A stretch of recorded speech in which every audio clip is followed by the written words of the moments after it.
ধরনের আয়োজন এই টিএনটিতে বারবার হোক, তিনি আশাবাদী, আমরাও আশাবাদী হুজুরের মাধ্যমে এই দিনের আলো সারা দেশ নয় সারা পৃথিবীময় ছড়িয়ে পড়ুক, আমিন বলেন। আবারও ডাকছি আপনাদেরকে মাহফিলের পক্ষ থেকে, যারা এদিক সেদিকে আছেন সকলে বসে পড়বেন। ভলেন্টিয়ার ভাইরা যারা আছেন আমাদের মাঠের এগুলো একটু বিছিয়ে দিবেন। আলহামদুলিল্লাহ, দারুল ইমান ইসলামিয়া মাদ্রাসা প্রতিষ্ঠিত হয়েছে এখানে।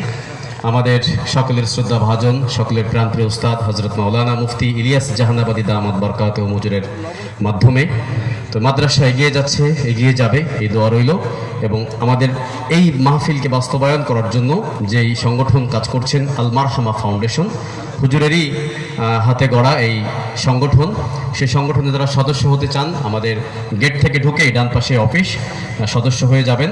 এবং যারা আর্থিকভাবে সহযোগিতা করতে চান সহযোগিতা করে যাবেন ইনশাআল্লাহ। সম্মানিত হাজিরিন, আমাদের মাঝে যে হজরত উপস্থিত হয়েছেন, হজরতের পরিচয় নতুনভাবে বলার কিছু নেই।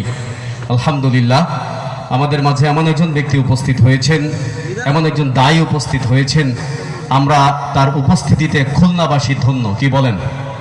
আলহামদুলিল্লাহ বলেন।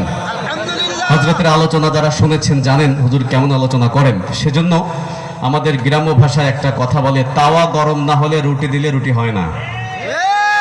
তাওয়া গরম করতে হবে, আমাদের খুলনাবাসীর দেখাই দিতে হবে হুজুরের আলোচনায় আমরা কিভাবে হুজুরের সহযোগিতা করতে পারি। নারাই তাকবীর। হয় নাই, এই নাই খুলনাবাসীর আওয়াজ। নারাই তাকবীর।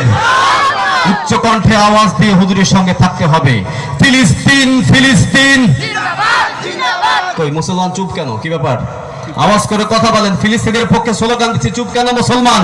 ফিলিস্তিন ফিলিস্তিন জিন্দাবাদ জিন্দাবাদ।